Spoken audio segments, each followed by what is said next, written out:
doctor Arturo Ventura Puchel es, al igual que mis colegas de España, un excelente investigador que ha sabido combinar la práctica con la teoría.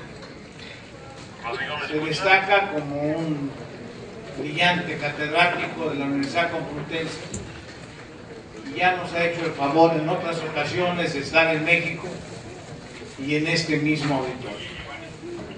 Es pues para mí un gran honor el presentar a ustedes a quien ha escrito varios libros, quien ha intervenido en conferencias sobre cuestiones penales y quien se ha preparado sólidamente en Alemania, donde ha realizado sus estudios de posgrado con mucho éxito, inclusive traducido obras del alemán al español, de tal manera pues que sin duda es uno de los mejores exponentes del derecho punitivo hoy por hoy en España.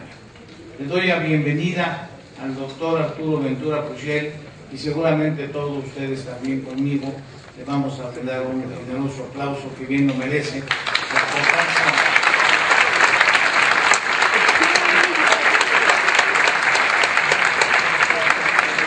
Por tratarse de un destacado investigador, Arturo, gracias. Él nos hablará sobre trata de personas. Los comentarios correrán a cargo del doctor Elías Polanco Braga, un destacado maestro nuestro, pilar de nuestra institución y también de la Facultad de Estudios Superiores Aragón, quien necesariamente en su momento también le vamos a brindar el aplauso respectivo.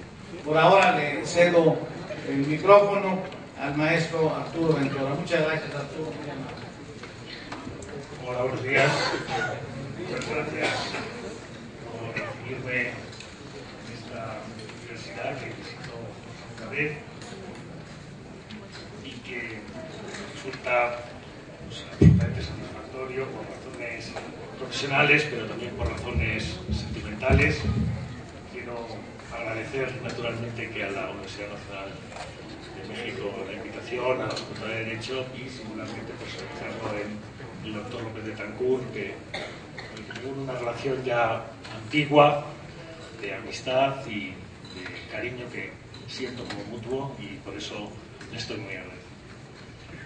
Por lo que se refiere al tema por el que he recibido la invitación para tratar en estas jornadas sobre temas relevantes del derecho penal, pues francamente he de decirles que sobre la marcha, porque estas cosas se suelen preparar con el tiempo, pues he ido cambiando el sentido de la intervención que pretendía realizar, porque me he encontrado, diré que con una leve sorpresa que denota la escasez de tiempo que he tenido para la preparación del tema, con que estaban ustedes en pleno proceso de reforma legislativa y que muy recientemente han aprobado una ley general que precisamente versa sobre la prevención, la erradicación de la trata de personas y la protección de las víctimas de trata de personas, que viene a sustituir además a una ya anterior ley que había sido la fuente de mi trabajo y estudio, que era la ley de 2007 en el mismo sentido. Y como eso es la realidad que tienen ustedes prácticamente recién salida del Senado, una norma que pretende abarcar prácticamente todos los aspectos del, voy a llamarle a partir de ahora, concepto moderno de trata de seres humanos, en contraposición de otro que trataré también yo antes de explicitar.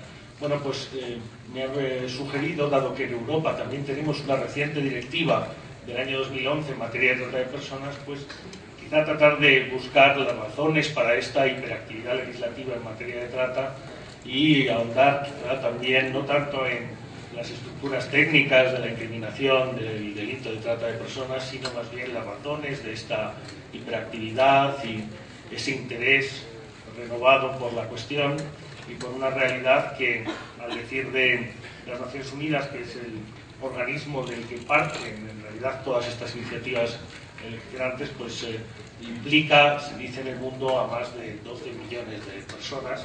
Si bien, y ya desde el principio les tengo que decir que yo estoy posicionado en una cierta prudencia por lo que se refiere a los números de la estadística criminal en materia de trata, siquiera sea porque no tengo muy claro lo que es la trata de seres humanos. De hecho, el título de esta conferencia iba a ser ¿de qué trata la trata? Porque, francamente, todavía no lo sé muy bien. Lo tenía claro cuando en el año 2000 se aprobó un protocolo, el protocolo de Naciones Unidas, que se aprobó en Palermo para prevenir, reprimir y sancionar la trata de personas, especialmente de mujeres y niños, que se aprobaba para complementar la muy conocida Convención de las Naciones Unidas contra la delincuencia organizada transnacional.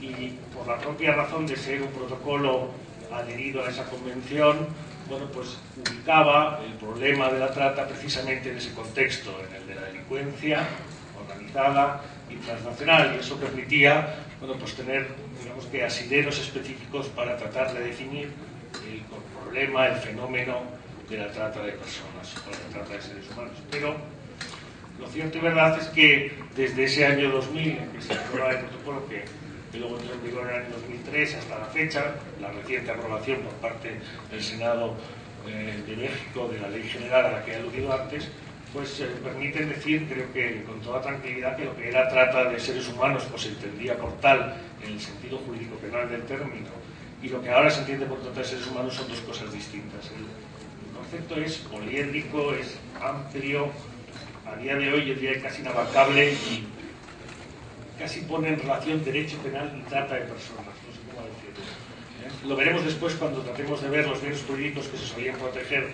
al modo clásico y los que ahora parece que se pretende proteger con esta nueva manera de incriminar el fenómeno de la trata de seres humanos. En inglés, ya saben, el human trafficking o el trafficking in human beings en realidad era un fenómeno que se describía solo para diferenciarlo de otro transnacional y específicamente transfronterizo, que era el de la migración de personas humanas, el tráfico de personas a través de las fronteras sin control estatal. Y ahí nuevamente había una limitación sencilla para comprender que aquí se ampliaba el ámbito específicamente a un tráfico para la explotación de las personas y no tanto para evitar el control específico administrativo de los estados sobre los flujos de movimientos de trabajadores.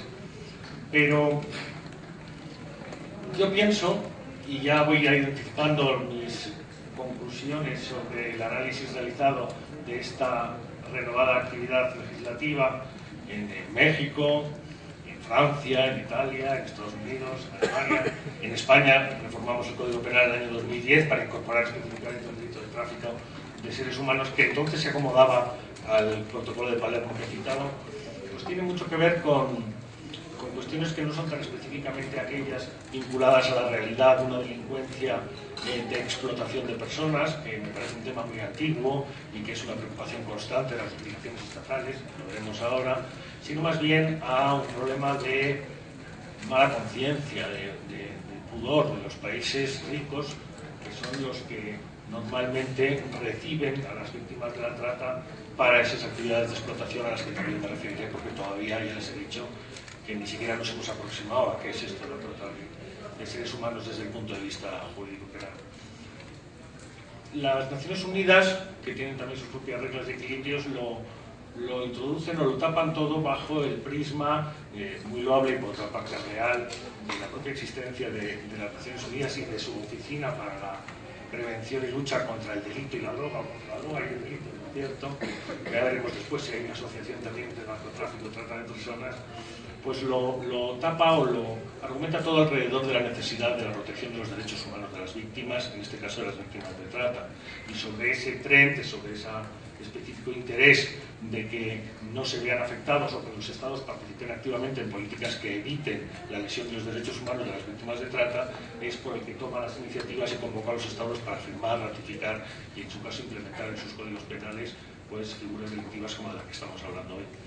Pero yo creo en realidad que debajo de esa pretensión lo que se oculta es pues una cierta mala conciencia desde el punto de vista de que se sabe que en definitiva no se hacen políticas, no penales, sino políticas generales para evitar que se produzca la explotación de personas en los territorios de los países que normalmente toman la iniciativa en el ámbito convencional de las Naciones Unidas. Por lo que se refiere a ustedes, pues estaría hablando de Estados Unidos, que es el país de recepción de las víctimas de trata desde México por antonomasia, hablando de trata en el sentido antiguo, trata transfronteriza, luego hablaremos de la trata interior, regional, ¿no? Y en el caso de Europa, pues países como Alemania, Países Bajos, Bélgica, que son los receptores también de las víctimas de trata, normalmente provenientes de los países del este y singularmente de aquellos que estén bastante desestructurados por razones normalmente vinculadas a fenómenos como las recientes guerras en la zona de Yugoslavia,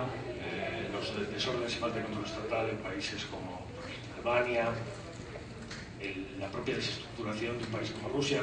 Y todo esto lo estoy diciendo para desmitificar un poco la creencia, que también está muy asentada en la perspectiva de las Naciones Unidas, de que la trata de personas para su explotación pues es un fenómeno de pobres y ricos, países pobres las víctimas de la trata, países ricos los que obtienen las ganancias de la explotación de las personas objeto de trata, lo cual tampoco responde exactamente a la realidad, sino que es más bien un problema de desestructuración social, de falta de interés estatal. Yo lo englobo, y eso lo anticipo desde el principio, que este auge del fenómeno de la trata, si no lo medimos específicamente orientado al fenómeno transnacional y al fenómeno de la criminalidad organizada, en realidad con lo que tiene que ver es con la pasmosa retirada del Estado en todos sus frentes y singularmente en el frente económico. Porque claro, fíjense, trata es explotación y la explotación esencialmente es ganancia dineraria, es dinero. Y el dinero es lo que impera en el mundo en estos momentos y el control de la creación, generación de riqueza y dinero, pues durante los recientes años de la posguerra, pues estuvo muy mediatizado por la intervención proactiva del Estado como Estado social, junto a su característica de Estado de Derecho o Estado democrático. Y en los últimos 20 años hemos visto como, al menos desde la perspectiva europea, yo diría que también desde la americana y probablemente también la latinoamericana, ese Estado simple y llanamente ha desaparecido y ahora asume solo un papel, bueno, último, que es el de preocupación en su caso por ciertas políticas de ayuda a víctimas de delitos y por otro lado una clásica del derecho penal, una clásica del Estado en materia de derecho penal, pues a generar políticas de derecho penal, a incriminar con la pretensión o el traslado a la población de que se toma con interés las cuestiones que en realidad no se está tomando con mucho interés. Pero bueno, lo cierto y verdad es que la explotación de personas a la que se refiere la trata y que en realidad era meramente instrumental de la explotación, la trata originariamente hacía mención a conductas que podríamos llamar previas e instrumentales de la explotación de personas, básicamente la captación, el traslado, la recepción de las futuras víctimas de una explotación fundamentalmente sexual, en cifras que rondan más allá del 70-80% en Europa, y si no es una explotación sexual, casi como proxenetismo, es una explotación laboral en términos forzados, de trabajo forzado en términos de cuasi esclavitud y no en el sentido, digamos que más genérico de explotación laboral propio de la discusión en el ámbito del derecho laboral, ¿no? Ese es un fenómeno que se produce más aquí, por ejemplo, desde México hacia Estados Unidos, en Europa, en Centro Europa y en Asia también para el trabajo en el campo, etcétera. Pero lo cierto es que cuando hablamos de trata de personas, en el sentido antiguo y transnacional, estábamos fundamentalmente hablando de prostitución. Y la prostitución no es un fenómeno nuevo. No lo es, desde luego, en términos sociológicos, pero tampoco lo es en términos jurídico-penales. Y desde luego que también no conozco código penal desde la tradición codificadora que no recoja conductas de discriminación de la prostitución desde el punto de vista de la explotación, es decir, de las prácticas de proxenetismo, cuando se trata de mujeres y cuando se trata de niños, de corrupción de menores. Ha salido el tema aquí también, es de amplia polémica en México, en la prensa diaria también, la indemnidad sexual de los menores, etc. Bueno, la novedad, y de ahí el interés de las Naciones Unidas y el origen del protocolo, estaba en que las organizaciones criminales, no me voy a parar ahora a definir qué sea eso, porque con la definición legal de nuestro código es el conjunto de al menos dos personas que se juntan para un determinado fin, aunque solo sea esporádicamente y se termine. en ese propio fin específico. Pero bueno, las organizaciones criminales dotadas de cierta duración y como entidades que pretenden realizar actividades ilícitas, de ahí su nombre criminales, lo que hacen es ocupar los espacios que el Estado deja para obtener ganancias en actividades prohibidas, ¿no? Y bueno, la prostitución es una de esas actividades, pero el fenómeno específico es que para que existiera proxenetismo en los países de destino, bueno, pues cada vez más yo creo que hacía falta una cierta estabilidad organizativa para la captación de las víctimas del proxenetismo en otros países, porque la especificidad de la explotación o la instrumentación mercantilista, sea para el negocio del sexo o sea para la explotación laboral forzosa, estaba en la previa y necesaria actividad de captación de las víctimas en un lugar, en el lugar de origen, y después su desplazamiento a un lugar alejado de aquel en el que se las capta para provocar el desarraigo clásico de la víctima que genera una mayor vulnerabilidad, pero no en el concepto de la trata, sino para la explotación posterior. El cambio, el paradigma de que de pronto la trata lo cubra todo, que ya no se hable de proxenetismo o de corrupción de menores o de pornografía o de explotación laboral forzada, delitos contra los derechos de los trabajadores o los delitos contra los derechos de los ciudadanos extranjeros en tránsito por los países, está en que se ha empezado a considerar que es más grave el comportamiento instrumental previo, el de la captación, el del traslado, el de la recepción, es decir, la organización previa del fenómeno que el fenómeno en sí.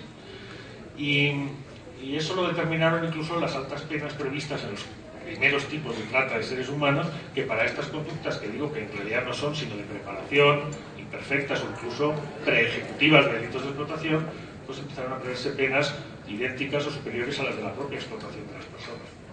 Al final, el concepto ha fagocitado el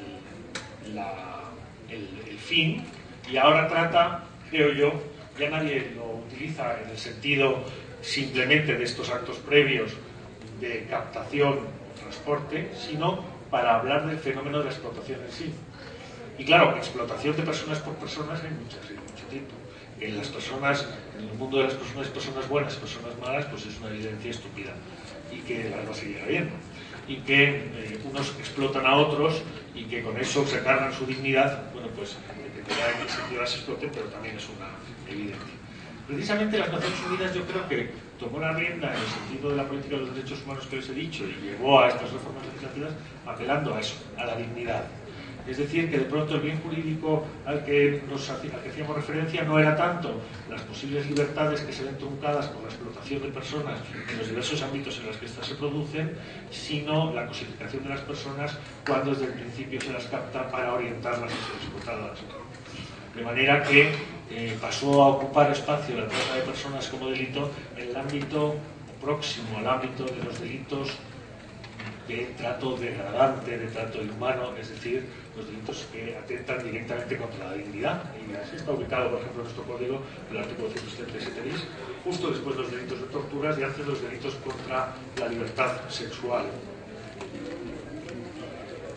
Lo cierto es que no lo ha hecho nadie, el llevar un poco a extremo máximo la verificación de la trata con la explotación para acabar convirtiendo en trata la explotación de las personas y no solo esos pasos previos que, como les decía al principio, estaban vinculados a la necesidad que se había establecido desde la perspectiva de Naciones Unidas de controlar a las organizaciones que se encargaban precisamente de reclutar a las víctimas de la explotación.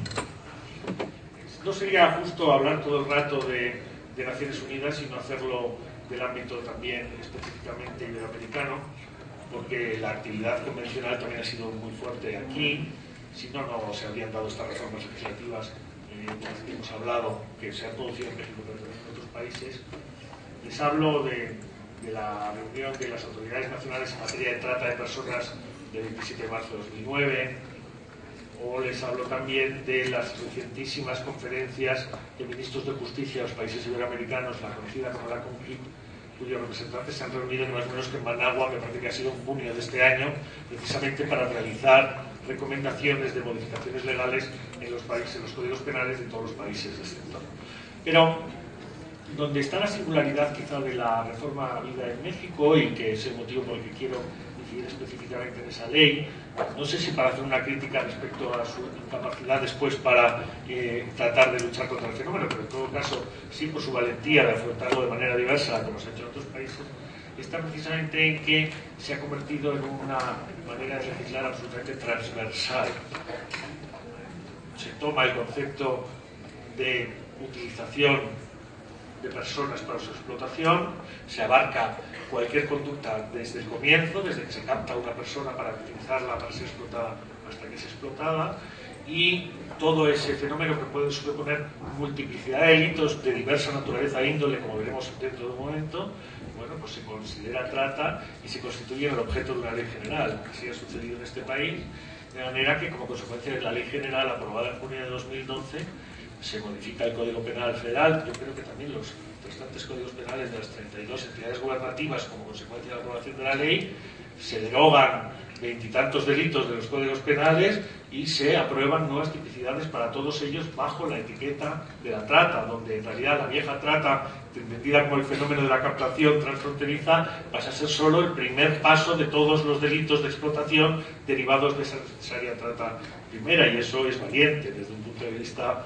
digamos que de política legislativa, lo que no sé si es operativo, pero eso lo trataremos después. La ley, además, en la misma línea de la directiva europea y de otras normas europeas, se preocupa no tanto de la incriminación, que también, sino de acomodar los ordenamientos a la necesidad después de poder llevar a una efectiva realidad la protección de las víctimas de la trata, y supone modificaciones procedimentales penales para dispensar, digamos, que un estatuto específicamente protector de las víctimas para la colaboración en la investigación de los delitos, pero también por el mero hecho de ser testigos de los procedimientos, normas de reforma de las entidades administrativas encargadas de dotar de ayuda a las víctimas para una reposición en el entramado social, ya sea el de origen o en el que le dispense el propio Estado mexicano, que impone además el principio de prohibición de la expulsión en contra de la voluntad de la víctima, lucha contra la victimización de las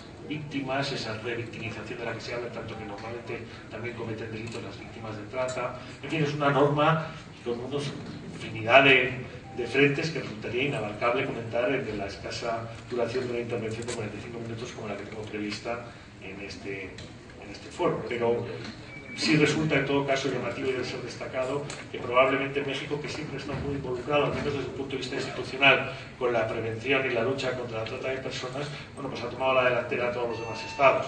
Ya lo fue también cuando aprobó la campaña de la Unión Europea, de la Organización de Naciones Unidas, conocida como campaña Corazón Azul contra la trata de personas, aunque México ha sido el primero y más rápido país en poner en marcha, digamos, que las políticas institucionales de comunicación para transparentar eso que se llama que es invisible, como es el fenómeno de la explotación de personas, que es una realidad en la que tampoco estoy yo muy de acuerdo que sea un fenómeno invisible, porque ligado a la prostitución no es invisible, ligado al trabajo forzoso, sobre todo el trabajo forzoso en lo que se refiere no a situaciones concretas o individuales, sino grupales, también es visible en el campo, en la pesca, en la construcción.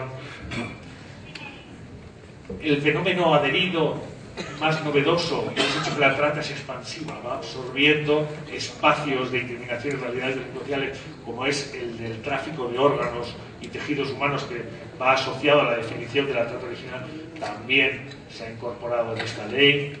Pero la ley es más ambiciosa y ha incorporado también tipificaciones de los delitos contra los derechos de los trabajadores que no supongan necesariamente trabajos forzosos, los delitos contra los derechos de familiares en materia de adopciones ilícitas o forzadas, en materia de matrimonios forzados, las pruebas experimentales en personas derivadas de productos farmacológicos. En fin, la verdad es que no ha dejado ni un solo aspecto en el que pudiera haber una explotación consentida y consentida de personas derivada de una conducta que sí que es la que define específicamente la trata desde su origen, y a día de hoy mantiene esa definición, que es que esa conducta implique la utilización de coacción, amenaza, engaño, violencia o abuso de situación de vulnerabilidad para provocar la existencia de víctimas en este contexto.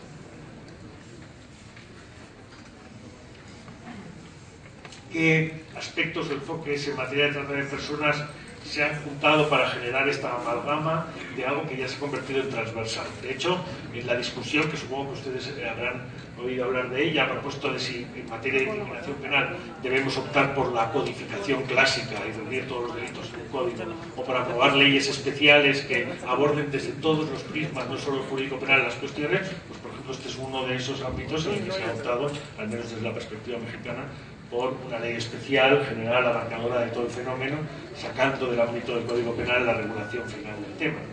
Les decía, bueno, pues tenemos la perspectiva de la protección de los derechos humanos y las víctimas de trata, que en mi criterio, como les decía, tiene algo de doble moral. Porque los estados han venido a decir, estamos muy preocupados del ataque a los derechos humanos de las víctimas que son objeto de explotación sexual o laboral, y por eso queremos poner en el frontispicio de nuestras políticas esa preocupación y demostrar que vamos a hacer todo lo posible para ayudar a las víctimas. Se está refiriendo a las víctimas de los delitos ya consumados.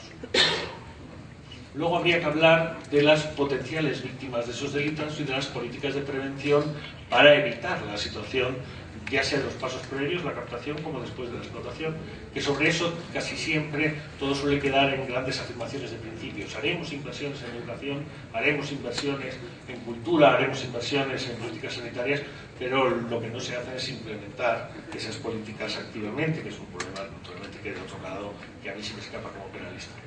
Pero les decía de doble moral porque esos estados, México, España, Francia, Inglaterra, Estados Unidos, que dicen estar tan comprometidos con la lucha contra la violación de los derechos humanos desde el prisma de la explotación de las personas como víctimas de trata, sin embargo no tienen ningún problema en rubricar toda suerte de acuerdos comerciales con países que, digamos, que diariamente realizan actividades de falta de respeto a los derechos humanos. Es decir, en mi suelo y en mi territorio no quiero que se produzcan actos de explotación como de personas para la producción, explotación forzada de trabajo, pero no tengo ningún problema en hacer mis negocios con China, que diariamente viola los derechos humanos de manera sistemática, y eso no es ningún óbice para mantener esas fluidas relaciones. México las tiene, desde luego, pero no quiero decirles que tiene España. De hecho, nuestra producción se ha ido toda ella a China, donde nos despreocupa, nos importa un pimiento si explotan o no explotan a los chinos en lugares forzados o no, ni si violan o no violan a sus mujeres o cómo va su prostitución. Nos importa absolutamente nada, francamente nada. Lo que nos importa es que compramos más barato, eso sí, y en cambio destruimos el tejido productivo de nuestro país, como ha sucedido, involucrándonos en esa crisis tan enorme en la que ahora nos encontramos. Bien, por un lado tenemos por lo tanto una cierta doble moral en lo que se refiere a la realidad del criterio último que rige las políticas, en este caso generales y transversales, sobre protección de personas y como víctimas de la explotación, no solo sexual, sino también laboral. La perspectiva de la lucha contra el crimen organizado transnacional, que era la que está en el origen de la incriminación de la trata, pues sigue existiendo, es obvio, porque realizar políticas comunes que permitan una mejor coordinación para la lucha contra la delincuencia organizada, ese sí es un tema que preocupa a los estados, porque entre otras cosas supone grandes costes. Pero lo cierto y verdad es que les diré que respecto de esto en concreto, las organizaciones criminales, pero en general sobre toda la estadística del llamado fenómeno de la trata, que ahora abarca tantas cosas, toda la información de la que disponemos siempre es muy difusa y no necesariamente es real. Se manejan unas cifras que están basadas en estimaciones derivadas de entrevistas, no hay una estadística real sobre el fenómeno y por lo tanto tampoco sobre la existencia, digamos, generalizada de organizaciones criminales dedicadas a la específica actividad de captación y transporte de personas para su explotación en terceros países, porque lo que no existe es la vinculación entre los explotadores y los captadores. Es decir, no se trata de una macroorganización en la que se ocupan todos los espacios clásicos para la trata de personas, sino que simplemente que los negocios de explotación, pongamos sexual en un país, para dotarse de víctimas, bueno, pues acuden a organizaciones que les facilitan la captación, sea mediante engaño, mediante corrupción, mediante abuso de la situación de vulnerabilidad, etcétera. Bueno, y esa realidad es contra la que aparentemente se quiere tener. Pero ese fenómeno, el de la trata de personas desde el punto de vista de la captación, tampoco da réditos económicos. El dinero está en la explotación de las personas, no está en la captación de sus personas. Como mucho, existen referencias en el mercado y lo que se hacen es pagar comisiones por la obtención de personas, engañadas o no, que acaben siendo explotadas, pero en unas cifras económicas que nada tienen que ver con el volumen económico, que sin embargo representa la explotación sexual de personas en los contextos de cada uno de los países, o la explotación laboral de personas sobre la que ni siquiera existen cifras. Y miren que los estadounidenses son muy dados a darnos cifras, pero sobre el número de los números derivados de la explotación, pongo por caso de ciudadanos mexicanos o de otros países latinoamericanos en el mercado estadounidense de explotación, no tenemos muchas cifras tampoco, ¿no? La perspectiva de la implantación de políticas de igualdad de género. Ya les decía que esto del trato al final lo ha mezclado todo. Trata, lo veíamos en el protocolo de Palermo, ¿verdad?, para la protección de las víctimas, sobre todo mujeres y niños. Bien, es una evidencia que en materia de explotación sexual las víctimas en alto índice en todo el mundo y no solo en los mundos en países occidentales son las mujeres más que los hombres. Y cierto también que existe una cierta explotación sexual de los niños en el ámbito de la corrupción de menores y de la pedofilia. Internet ha hecho mucho daño con eso, y saben que Internet es el mundo de las PES, ¿no?, de la prostitución, la pedofilia, las putas, ¿no?, el póker, la piratería. Internet es el mundo de la P, ¿no? Bien, es cierto que eso ha generado un nuevo negocio posiblemente, pero lo que quiere decir es que tampoco deberían confundirse las políticas de implementación de un principio de igualdad entre géneros con el fenómeno de la trata de personas, y sin embargo también se ha mezclado. Y si acuden ustedes a su propia ley, pues el tratamiento jurídico penal de la violencia de género se convierte en una parte de la incriminación del fenómeno de la trata de seres humanos. Bien, es claro que es así, que las víctimas son esencialmente mujeres en cuanto de explotación sexual se trata, no es el caso cuando se trata de explotación para los trabajos forzados. Pero es que la explotación para los trabajos forzados, salvo en la experiencia mexicana, que ya les digo que es muy amplia, está reducida solo al trabajo forzado en régimen de esclavitud o servidumbre. Es decir, estamos hablando ya de los límites máximos de la explotación de personas. No hablamos de una explotación continuada de orden laboral que no lleve a la esclavitud en el sentido antiguo del término, que por otra parte es un fenómeno que cada día se da con mayor amplitud. Otra vez la doble moral de los países que incriminan y que se refieren a estos fenómenos, porque sí, decimos estar implicados también incluso desde la perspectiva de la lucha jurídico-penal con la explotación laboral de las personas, pero favorecemos políticas de explotación laboral cada día más con esa retirada que les he anunciado del Estado de su facción o de su papel como Estado social, como Estado algo más que social, como Estado que interviene directamente en la economía, Estado que programa, Estado que utiliza sus recursos precisamente para políticas de igualdad en todos los ámbitos. Eso, a día de hoy, ha desaparecido, han ganado los mercados. Las políticas neoliberales se han impuesto y rige el principio de las ganancias, sin control estatal, y por lo tanto no vamos a invertir en esas políticas. De manera que el Estado deja de controlar los abusos en el ámbito laboral, los abusos en el ámbito sanitario, deja de gastarse dinero para generar políticas de igualdad, se decía aquí antes, en educación, en cultura. Déjenme que les diga también ahora algo sobre cultura, que no quiero dejar de decir. De manera que la incriminación y la visibilización del compromiso de los Estados en la lucha contra la esclavitud, entendida como trabajo forzado, también es una obviedad. Es una obviedad desde el punto de vista de que es para la galería, que es un mensaje que lanzamos de corte publicitario.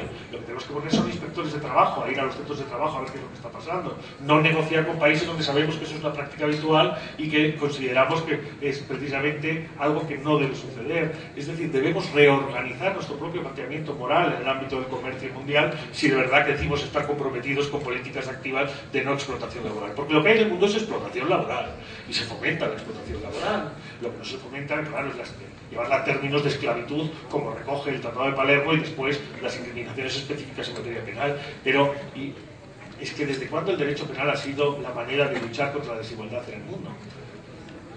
Si el derecho penal es una porquería, es una herramienta tosca, muy tosca, que pretende prevenir, decimos en términos generales y especiales, los delitos, ¿verdad? La única con la que contamos para ¿Para qué? Pues para tratar de evitar los ataques más graves, ¿verdad?, los bienes políticos más importantes, pero de ahí a que seamos capaces de evitar la desigualdad en los países y en el mundo, la ausencia de explotación de personas por personas, sea en el ámbito sexual o en el ámbito laboral, que no haya tráfico de órganos humanos, etcétera, bueno, pues francamente es de una puerilidad que sorprende.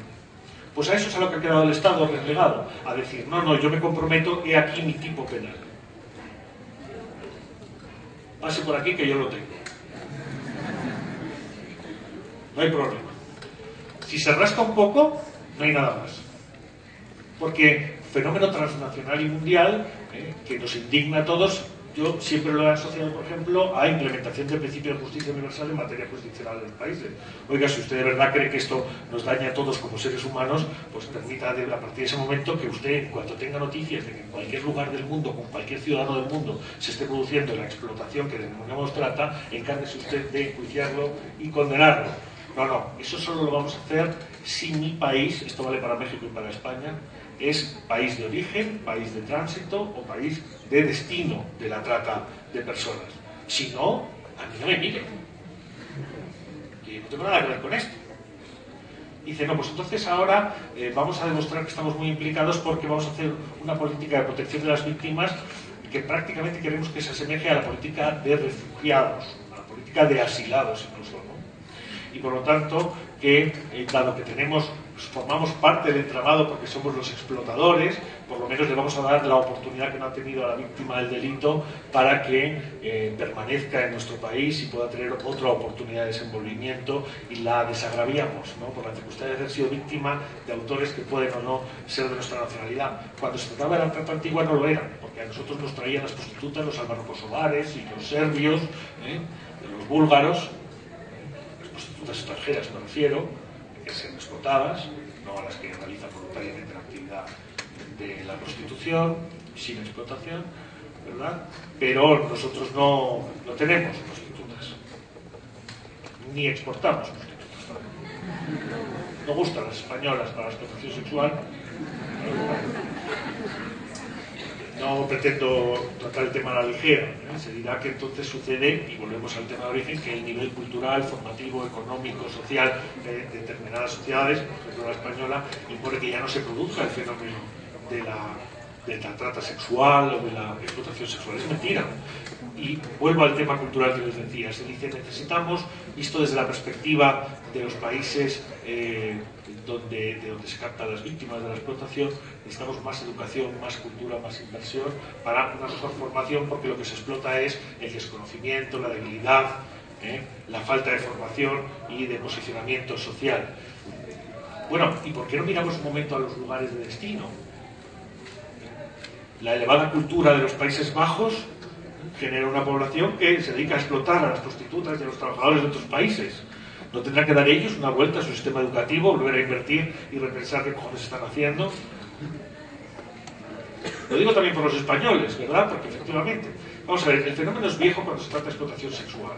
No sé por qué, no he ahondado en ello, no tengo capacidad, no he hecho un estudio ni antropológico ni sociológico, pero lo cierto es que en la demanda de servicios sexuales hay una demanda de servicios sexuales por parte de personas diferentes, ¿no? Ya sea de raza, sexo, religión, normalmente diferentes por razones de raza o de proximidad. Uno no quiere mantener relaciones sexuales por precio con su vecina de al lado, lo quiere tener con una que al menos sea del pueblo más alejado, y si viene más lejos mejor. Y hay rotación en ese mercado de la prostitución que se va moviendo para evitar precisamente eso que debe ser pues, la sociología de la prostitución.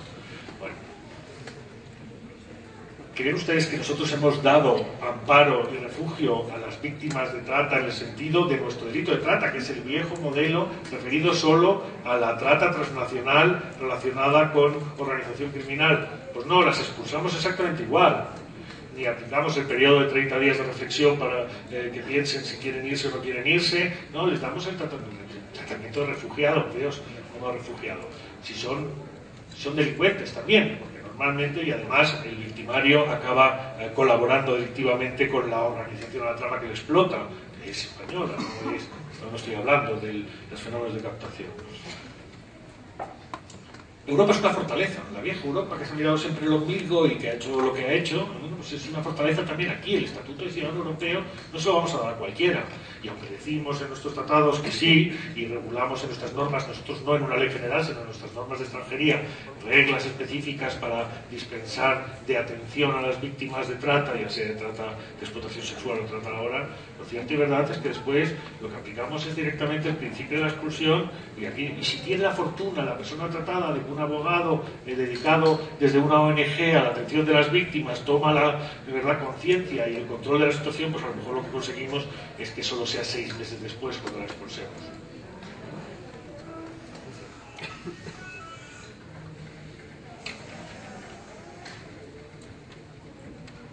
La perspectiva sobre el control de flujos migratorios. ¿Recuerdan que era el escenario del que se quería diferenciar en origen la trata? Bueno, hay algo, sobre todo por lo que se refiere a la trata en razón de una explotación sexual, que yo creo que está en el origen de esta cuestión. Vamos a volver a la cuestión de cómo nos autoengañamos pretendiendo que en el derecho penal resolvemos los problemas. El derecho penal es fragmentario. Yo es que además soy un clásico del derecho penal, a mí me gustaba el derecho penal, sus principios, sus estructuras, las reglas, cómo funciona, y no lo que se hace ahora, que es un nuevo derecho penal que yo llamo el derecho penal burocrático, ¿no? Pronto se mezclan todos los fenómenos, todo es igual, se establecen tipos generalistas, se habla de políticas preventivas mezcladas con las políticas penales y ya no se entiende nada. Es decir, como ordenamiento subsidiario pretende dar solución en la medida de lo posible o simplemente satisfacción desde el punto de vista de la necesidad de protección de bienes jurídicos allí donde o no hay otros mecanismos para el control y la solución de la cuestión o han fracasado esos otros mecanismos. ¿Por qué no hablamos por un momento de la prostitución? Ya no de la trata, de la existencia de organizaciones que captan prostitutas para ser explotadas en régimen de proselitismo en los países. ¿Por qué no hablamos de la prostitución? ¿Y por qué no buscamos solucionar el problema de la prostitución forzada, el problema de la prostitución no consentida por las víctimas o al menos no consentidas en origen? Es decir, el de la explotación sexual de las personas por precio que da ganancia. Bien, el derecho penal debe prohibir esa circunstancia desde la perspectiva de que no haya otra manera de solventar la cuestión. Nos aproximamos desde esta perspectiva al enfoque referido al tráfico de drogas. ¿Y por qué no regulamos la prostitución? ¿Por qué no le damos un estatuto ya no de visibilidad social, sino de visibilidad legal? ¿Por qué no normamos una realidad que no va a desaparecer? Nos podrá parecer mejor o peor que haya personas que paguen precio por mantener relaciones sexuales con terceros. Es una realidad incontrovertible que eso va a seguir sucediendo. Probablemente hasta sea bueno que sucediendo, que sea, digamos que, afrontado mediante políticas estatales. ¿Cuáles? Visibilizándolo. ¿Cómo? Pues regulándolo. La prostitución es alegal. No tiene regulación, no la ha tenido, no se quiere que se tenga. Y por lo tanto las prostitutas pues viven en el limbo jurídico, los empresarios, si aceptamos la terminología y no nos duele, quiere decir aquellas personas que colaboran con las prostitutas para que realicen su actividad de venta de sus servicios sexuales, tampoco viven en el mundo de la legalidad. En España suelen ser empresarios del deporte. Aceptamos que su alta en los listados fiscales de sus negocios de prostitución sean gimnasios. Son gimnasios, no puede poner prostíbulo, no hay una epígrafe en la norma fiscal que diga prostíbulo, gimnasios. Estoy hablando de la prostitución lícita, no de personas que son explotadas, de personas que deciden que realizan mejor su actividad prostituyéndose si lo hacen concentradamente y en una determinada organización, en una determinada estructura, voluntariamente, sin que se haya captado su voluntad con las actividades propias de la trata. Bueno, pues démosle estatuto jurídico y pongámosle normas de explotación, seguridad social si fuera menester, en pago de impuestos, y se haga esos servicios, préstense o bien en régimen de prestación de servicios a una tercera persona, por lo tanto en régimen laboral, o bien en régimen mercantil con una prestación o arrendamiento de servicios. Controlemos, porque al final de lo que se trata es de que no hay control, y no queremos que lo haya. Pretender que todo esto se arregla dándole un estatuto específico a la víctima de la trata vinculada a la explotación sexual, pues francamente es una mera declaración de principios. sé cómo voy de tiempo, pero déjenme que entre entonces, ya que hemos optado por la incriminación, también a hablar de los déficits de la incriminación de la trata. Esto sirve para la regulación mexicana y para la española, pero más para la mexicana porque han abordado ustedes el fenómeno de una manera mucho más general, incriminando o realizando una profunda modificación de su código por la vía de establecer todos aquellos delitos que puedan suponer de una u otra manera la explotación de personas por personas, y que suelen ir precedidos de lo que llamábamos trata en el sentido más tradicional. Para empezar, el derecho penal rige el principio de proporcionalidad. El de proporcionalidad de los delitos y el de proporcionalidad de las penas. Y además su capacidad motivadora, si es que la tiene, de prevenir delitos, está, entre otras cosas, asentado en la proporcionalidad. Si rompemos la regla de la proporcionalidad, rompemos la eficiencia preventiva del derecho penal. No hace falta que lo ejemplifiquen, lo saben todos ustedes. Entonces, ¿cómo es posible que castiguemos más gravemente el engañar a alguien con la finalidad de que el futuro sea explotado sexualmente que el homicidio, por ejemplo? O la enésima colaboración colateral en la captación de una víctima como la cooperación necesaria en el asesinato. Por muchos años que pongamos de más sobre las penas de los delitos, no vamos a conseguir una más eficiente política criminal de evitación de esos delitos.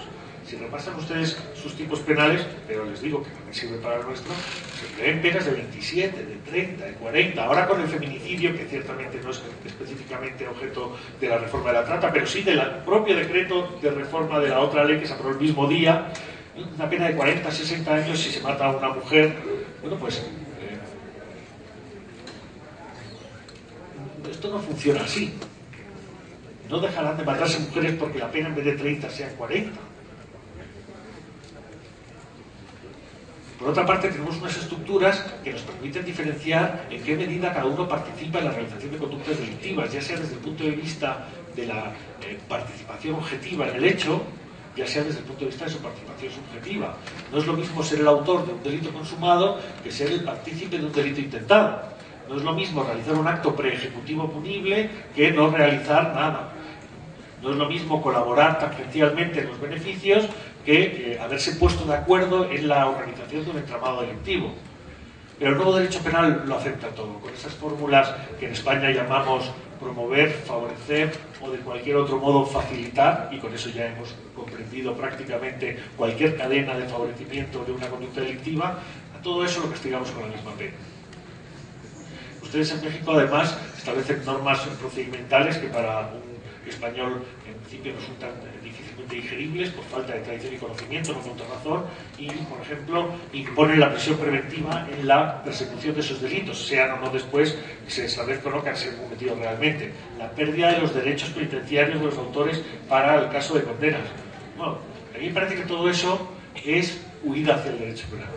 Y un derecho penal además que va a dejar de funcionar porque se sobresatura, se burocratiza y se convierte en mera pantalla.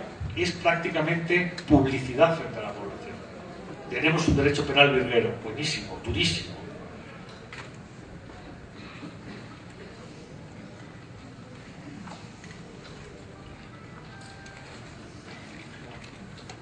Bien. Por si me han interpretado mal, yo estoy en contra de la trata de personas.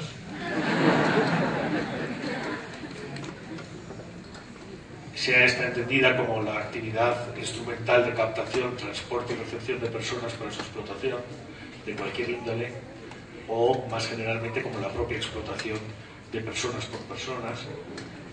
Y me parece claro que sí, que tienen que estar incorporados en los códigos penales como ya venían estándolo esas conductas de explotación de las personas. Tenemos delitos de coacción, de amenazas, tenemos delitos contra los derechos de la seguridad de los trabajadores, delitos de proxenetismo, contra la libertad sexual, contra la indemnidad sexual. Tenemos delitos contra los derechos y deberes familiares. Ahora tenemos delito de tráfico de órganos, que es la parte más novedosa de todo esto y que se ha incorporado al mundo de la trata porque supone, es así, la más clara realidad transfronteriza de todos los delitos de los que estamos hablando. Porque el mercado de los órganos es limitado y las políticas sobre trasplante de órganos de los países son dispares y distintas. Saben que en España tenemos un modelo de política de trasplantes que se considera modélico desde la crítica exterior, pero vamos, básicamente está basado en los principios de transparencia, de gratuidad y de equidad. Bien, cuando se impone prepenalmente una política como esta, transparente, equitativa, controlada y gratuita en materia de trasplante de órganos, pues lo lógico es que no vaya a haber una realidad de trasplante ilícito de órganos en nuestro país. Pero claro, la demanda es grande, la oferta es pequeña, y lo que ha variado ahora es que las capacidades de transferir órganos y tejidos se han multiplicado exponencialmente merced a la evolución de las técnicas en materia de trasplantes. Bueno, pues se ha abierto un nuevo mercado. Hablábamos del mercado y ya tenemos otro.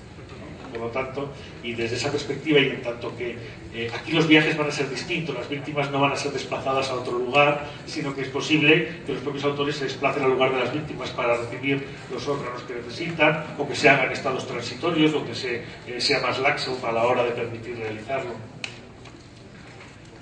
Adopciones ilegales para la corrupción sexual. Francamente no tengo noticias sobre la realidad de ese fenómeno en términos estadísticos como para que sea, digamos, que uno de los trends de las Naciones Unidas y los países. Lo que sí que les puedo decir que es pura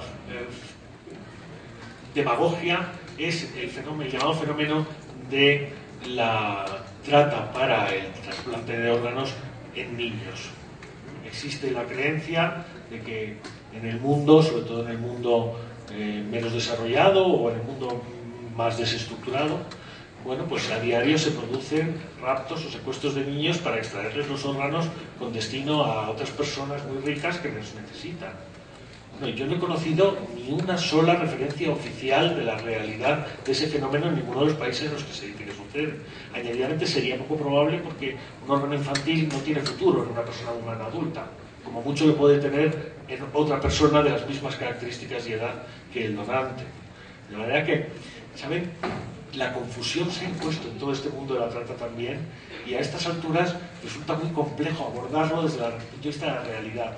¿De verdad tenemos 12 millones y medio de personas en el mundo que son explotados sexualmente en las condiciones más graves que provocan la trata, laboralmente también? No lo sé. La política de la ONU, en todo caso, sí ha tenido una virtualidad. Pretende homogeneizar las políticas para que haya datos fiables, para que cuando hablemos de una cosa todos estemos hablando de lo mismo. Cuando ustedes aprobaron la ley del 2007 en materia de erradicación de la trata, la trasladaron a sus códigos penales, bueno, pues hubo 22 modelos distintos. Cada Estado federado tenía una definición de trata distinta del de al lado, y el de al lado distinto del Código General. Y en Europa nos pasa lo mismo, ¿no? Era creer que nuestra manera de regular, por ejemplo, el tráfico de órganos, que ahora es una modalidad de trata, o consumo de trata, pues es distinta de la de Francia o de la de Inglaterra. Bueno, por cierto, Inglaterra y Dinamarca, que no han firmado la directiva sobre trata de personas. En fin, voy concluyendo solo para decirles que es vergonzante el fenómeno de la explotación de personas en el mundo, claro que sí. Va a existir siempre, sobre todo cuando dé rendimientos. Si el Estado se retira y deja que los rendimientos, sean lícitos o ilícitos, se produzcan espontáneamente en el mercado, pues habrá un mercado para todo. Miren, en España, y concluyo, no vayan a pensar que me gusta hacer críticas solo de los demás, hemos decidido en materia de prostitución dar una vuelta, no vamos a regularlo, bueno, sí, vamos a regularlo de esta manera. En la Comunidad Autónoma de Cataluña hemos decidido perseguir a los consumidores de servicios sexuales. Hemos dicho, esto es así como lo vamos a hacer. De manera que no se pueden contratar, y por supuesto tampoco se pueden consumar, servicios sexuales en la calle. Si se hace, el consumidor es sancionado duramente. 1.500 a 3.000 euros de multa, creo recordar. La prostituta también puede ser multada con una multa inferior, una sanción inferior. Nada de regular o no regular la prostitución ni en qué condiciones. Simplemente usted no puede contratar servicios sexuales en la calle. Bueno, pues ¿qué va a pasar? Pues que se contratarán los servicios sexuales en algún lugar que no sea la calle. Y por lo tanto se clandestinizará más la actividad sexual asociada a la prostitución. Eso favorecerá sin duda un crecimiento del negocio ilícito en materia. Y por otra parte identificaremos peor a las víctimas. ¿Por qué? Si tuviéramos voluntad de controlar ese negocio desde el punto de vista estatal por razones sanitarias, por razones sociales, por razones morales incluso, bueno, pues esto no sería así. Pero ese es otro cantar. En todo caso termino muy pesimista. España no va a destinar un duro a nada de todo esto. No sé si lo hará México, que ha aprobado un plan muy ambicioso en el marco de esa ley, un fondo específico destinado precisamente a políticas de erradicación de la trata. Otra cosa es que no sé si serán capaces de implementarlo o no. Nosotros lo que estamos haciendo es cada vez gastarnos menos en políticas sociales y cada vez gastarnos menos en apoyo a las personas más desfavorecidas, de manera que ya les auguro un muy mal futuro en esta materia en España. Muchas gracias.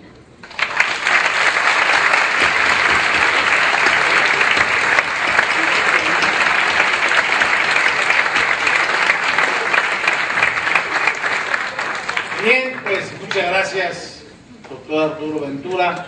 Les voy a pedir que quien tenga necesidad de retirarse lo puede hacer ahora, para efecto de continuar con los comentarios del doctor Polanco y también con algunas preguntas que formulen siguiendo la tónica. Si son tan amables, en una hoja anoten su pregunta dirigida sea al doctor Ventura o al doctor Polanco. Los lugares vacíos que vayan desocupando, les ruego que quienes estén de pie los utilicen para su comodidad. Solo un comentario marginal al doctor Ventura. Sin duda plantea que el éxito de Españolas no lo sea, como lo señala, tan impactante en el mundo. Sí lo es, como no. Lo que sucede al final de cuentas es que las poblaciones en el mundo siempre buscan lo distinto. Aquí en México tienen mucho éxito las prostitutas de piel blanca y pelo rubio, pero también nuestras guapas mujeres morenitas, bajitas, tienen mucho éxito en Rusia, en los países de alto nivel, de tal manera que en la diferencia está el gusto, así es que no puede escaparse. Y algo que pues sin duda comentó el doctor Ventura en este mundo de lo que implica la regulación de la prostitución, bueno, pues cuando ellas declaren ante Hacienda sus ingresos, que seguramente habrá variedad de los mismos, lo que más me preocupa es que den recibos fiscales. ¿Cómo va a llegar un marido con un recibo fiscal a su casa? Va a ser patético, pero en fin, son opciones que dejan alguna reflexión. Por favor, vamos a continuar. Le ruego al doctor Polanco sus comentarios, si es tan amable.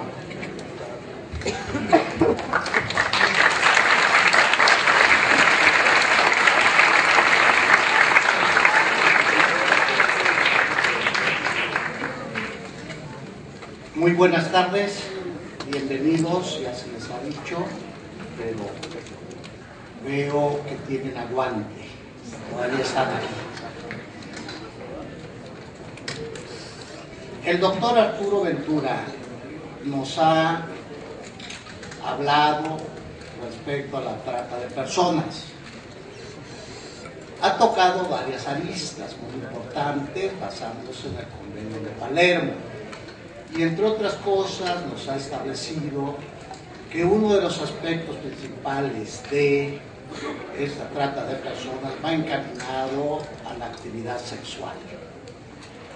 Sí, es cierto que desde la antigüedad ha habido este matiz. ¿Por qué lo decimos? Porque si vemos cómo se inicia la trata de personas, fue con las invasiones, la conquista de tierras, y a las nativas las cautivaban con el objeto de convertirlas en esclavas, en servidumbre y como objetos sexuales.